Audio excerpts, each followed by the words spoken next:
Hello everyone. मैं हूं CA Saurabh Singh Baghel and welcome back to my YouTube channel.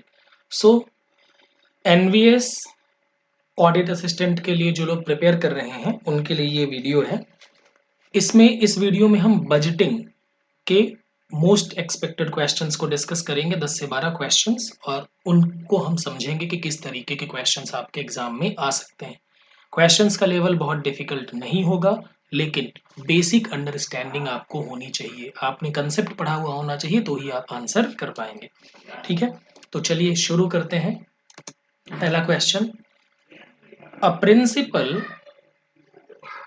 Budget factor is. Principal budget factor कौन है? ठीक है, highest value item of cost, the factor which limits activities of an organization, a factor common to all budget centers, या factor controllable by a manager of the budget center. Principal budget factor किसे कहा जाता है? ठीक है, तो देखो, principal budget factor उसे कहा जाता है जो कि आपके ऑर्गेनाइजेशन की एक्टिविटीज को क्या करता है? लिमिटेड करता है, लिमिट करता है, सीमित करता है। ठीक है, उसको प्रिंसिपल बजट फैक्टर कहते हैं। तो बी होगा सही जवाब। इसको की फैक्टर भी कहा जाता है। क्या कहा जाता है?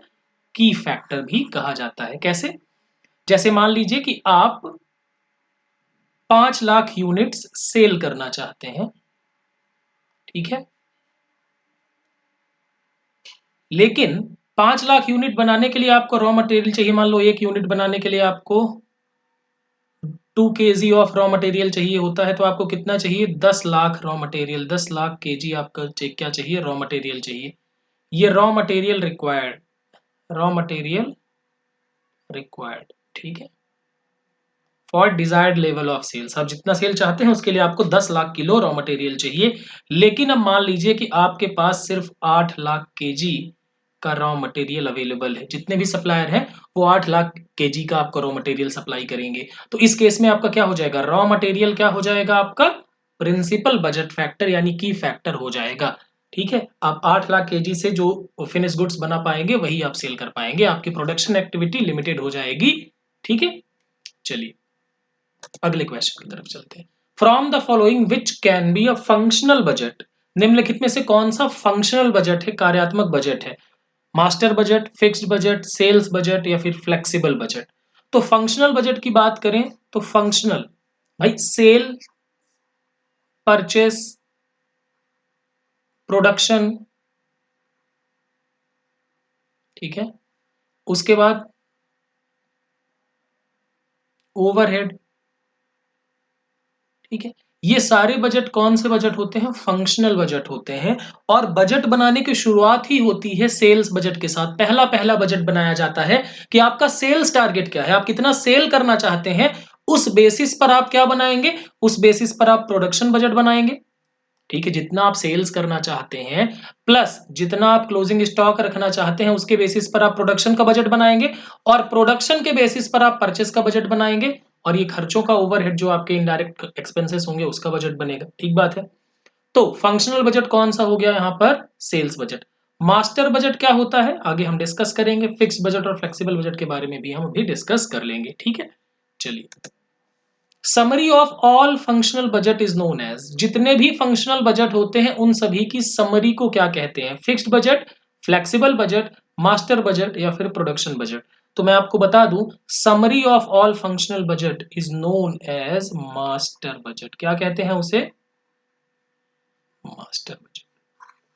ठीक है, तो ध्यान रखिएगा, फिक्स्ड जो भी फंक्शनल बजट होते हैं उन सभी की समरी, उसको हम क्या कहते हैं? मास्टर बजट कहते हैं। ठीक बात है, चलिए। If a company wishes to establish a factory overhead budget system in which estimated cost can be derived directly from estimates of activity levels, it should prepare a। देखो, अगर हम बात करें एक्टिविटी के बेसिस पर, एक्टिविटी लेवल के basis पर, तो दो तरह के होते हैं बजट। एक होता है आपका फिक्स्ड बजट और एक होता है फ्लेक्सिबल बजट।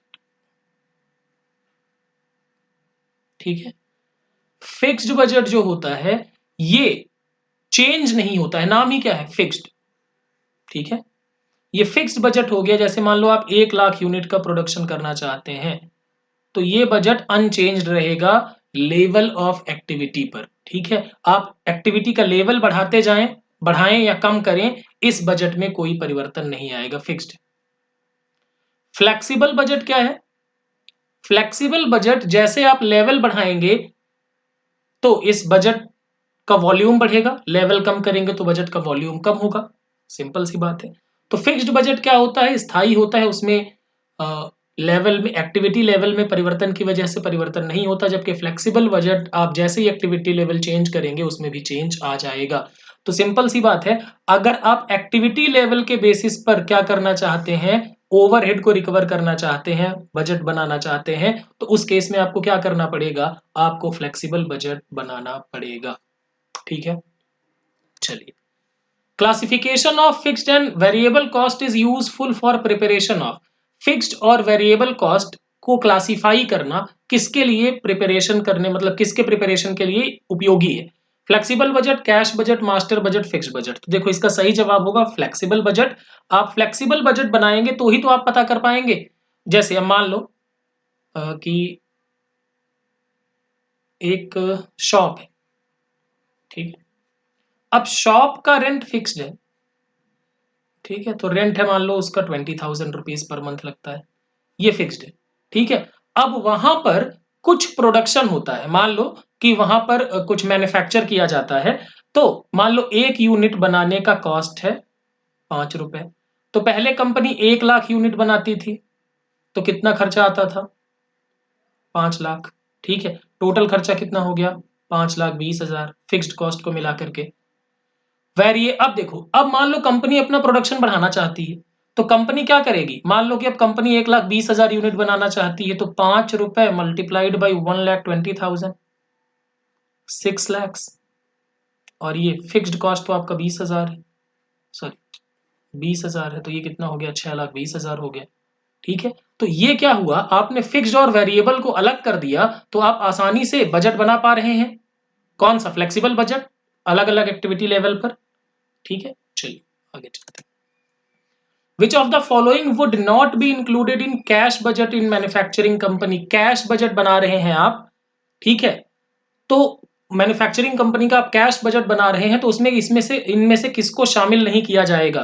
तो देखो कैश बजट में उन्हीं चीजों को शामिल किया जाएगा जो कैश के आने, पैसे के आने और पैसे के जाने से संबंधित है। तो payment of salaries definitely cash budget में आएगा क्योंकि पैसा जाएगा। Repairs and maintenance expenses cash budget में शामिल होगा क्योंकि पैसा जाएगा। Commission paid for purchase of raw material, raw material खरीदने में खर्चा किया, कमीशन दिया, पैसा जाएगा। डेप्रिसिएशन ऑफ फिक्स एसेट्स, भाई फिक्स एसेट्स में डेप्रिसिएशन, ये डेप्रिसिएशन तो वैसे भी नॉन कैश एक्सपेंडिचर होता है, तो नॉन कैश एक्सपेंस है ये, तो इसको क्या किया जाएगा? इसको इंक्लूड नहीं किया जाएगा। तो आपका सही जवाब क्या होगा? डी। ठीक है, चलिए। A budgeting process which demands each manager to justify his entire budget in detail from the beginning is very important। ठीक है, एक ऐसी बजटिंग प्रक्रिया जिसमें मैनेजर को हर बार अपने बजट को जस्टिफाई करना पड़ता है फ्रॉम द बिगिनिंग, क्या कहते हैं उसे? उसका सही जवाब होगा जीरो बेस्ड बजटिंग। ठीक है, फंक्शनल बजटिंग तो जैसे मैंने बात की, सेल्स, परचेस, प्रोडक्शन, ओवरहेड, ये हो गए। मास्टर बजट समरी हो गया। परफॉर्मेंस बजटिंग के बारे में भी हम बात कर लेंगे। तो जहां पर आप ध्यान रखिएगा, जहां पे आपको शुरू से हर बार, इसको बोलते हैं स्टार्ट फ्रॉम स्क्रैच। ठीक है, आप बिल्कुल जीरो से शुरू करेंगे हर बार, और हर बार जस्टिफिकेशन देना पड़ेगा, तो उसको कहते हैं जीरो बेस्ड बजटिंग। ठीक है, अगला, a dash dash is one which presents the purpose and objectives for which funds are required। कौन सा बजट है जो बताता है कि किस पर्पस के और किस उद्देश्य के लिए फंड्स की जरूरत है? तो ऑप्शन है cash budget, master budget, performance budget या फ्लेक्सिबल बजट। तो इसका सही जवाब है परफॉर्मेंस बजट। ठीक है, इसमें आपको बताया जाता है, इस बजट में बताया जाता है कि किस उद्देश्य के लिए पैसा चाहिए, किस कार्य के लिए पैसा चाहिए, ये बताया जाता है। ठीक है, कैश बजट क्या हो गया? पैसे के आने और पैसे के जाने का बजट होगा। मास्टर बजट क्या हो गया? Summary of all functional budget हो गया। फ्लेक्सिबल बजट ऐसा बजट हो गया जो कि लेवल ऑफ एक्टिविटी पे चेंज हो जाएगा। ठीक है, और परफॉर्मेंस बजट क्या है? जो कि आपके ऑब्जेक्टिव और पर्पस को बताए। Dash dash is a defined section of an organization for which separate budgets can be prepared and control exercised.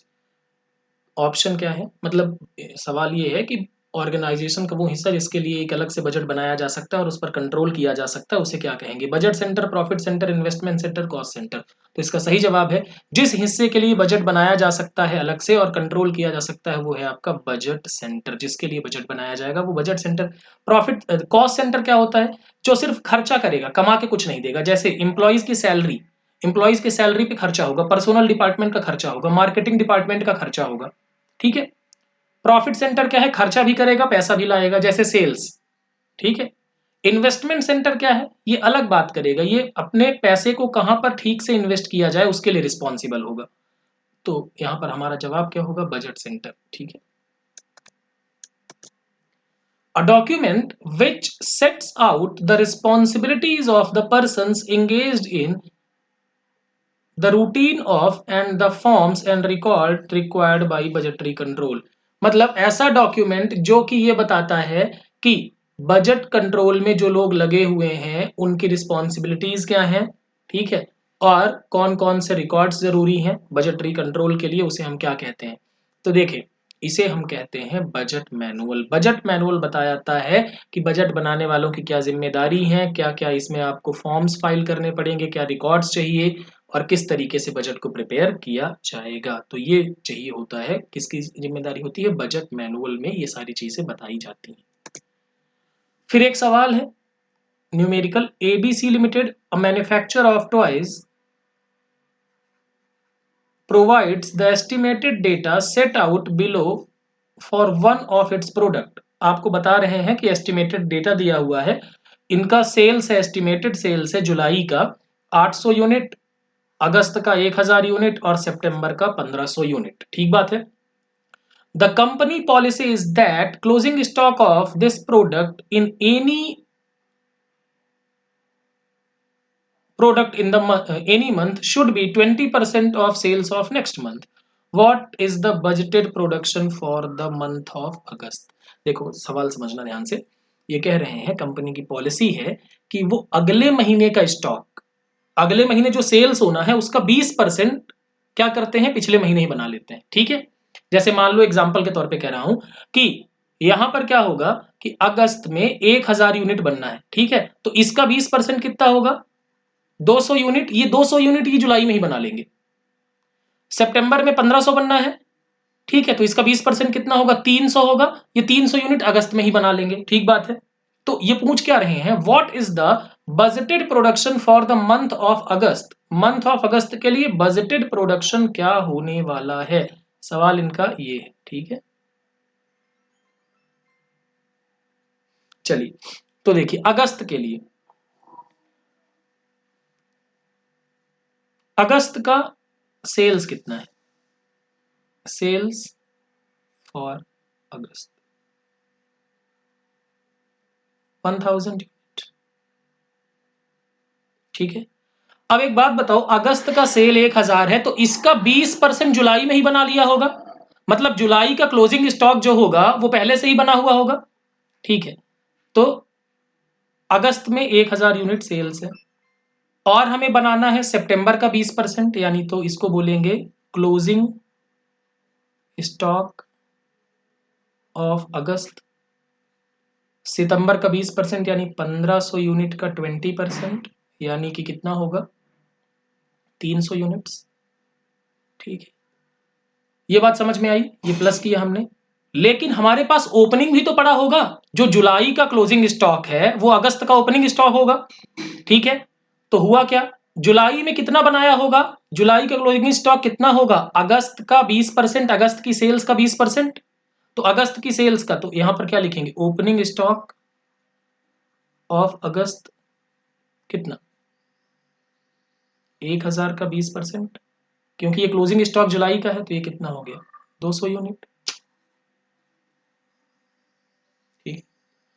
तो यहां पर कितना आएगा? यूनिट्स देखो, हमें क्या चाहिए? 1000 यूनिट बेचने के लिए चाहिए, 300 यूनिट स्टॉक में रखने के लिए चाहिए, तो 1300 यूनिट चाहिए। 200 यूनिट हमारे पास पहले से पड़ी हुई हैं, तो हम बनाएंगे कितना? 1100 यूनिट्स, का हम क्या करेंगे, प्रोडक्शन करेंगे। तो ये पूछ रहे हैं कि प्रोडक्शन कितना, बजटेड प्रोडक्शन क्या होगा, तो आप बताएंगे 1100 यूनिट। आई होप आपको समझ में आया होगा। अब चलिए, अगर आप एनवीएस ऑडिट असिस्टेंट के लिए प्रिपेयर कर रहे हैं तो मैं आपको कोर्स बता देता हूं। आप हमारा ऐप डाउनलोड कर सकते हैं, लिंक डिस्क्रिप्शन पे है, ठीक है। यहाँ पे आप जा करके एनवीएस ऑडिट असिस्टेंट स्टोर पर जा करके accountancy, auditing, taxation, budgeting, financial management या जो सब्जेक्ट नॉलेज है जो आपके 40 मार्क्स का आना है, वहां पर कोर्स ले सकते हैं, ठीक है। उसके अलावा अगर आप यूपीआरयू वीएनएल और एनवीएस ऑडिट असिस्टेंट दोनों के लिए प्रिपेयर कर रहे हैं तो आप दोनों का कंबाइंड कोर्स ले सकते हैं। अगर आप यूपीआर वीएनएल के लिए प्रिपेयर कर रहे हैं तो आप सिर्फ इसका कोर्स ले सकते हैं। हाँ, एक चीज और मैं आपको बता देता हूं कि आप एग्जाम 20 कोड यूज करेंगे तो आपको 20% का एडिशनल डिस्काउंट मिल जाएगा, एग्जाम 20। तो इससे आपको क्या मिलेगा, जो प्राइस 1000 है वो 800 हो जाएगा, जो प्राइस 1250 है वो आपको 1000 में हो जाएगा, एग्जाम 20, ठीक है। तो इसको आप कोड को यूज करके ले सकते हैं। नोट्स आपको मिलेंगे प्रिंटेबल फॉर्मेट में, वीडियोज मिलेंगे और आपको एमसीक्यूज मिलेंगे, ये सारी चीजें आपको वहां पर भी मिल जाएंगी। So thank you so much everyone.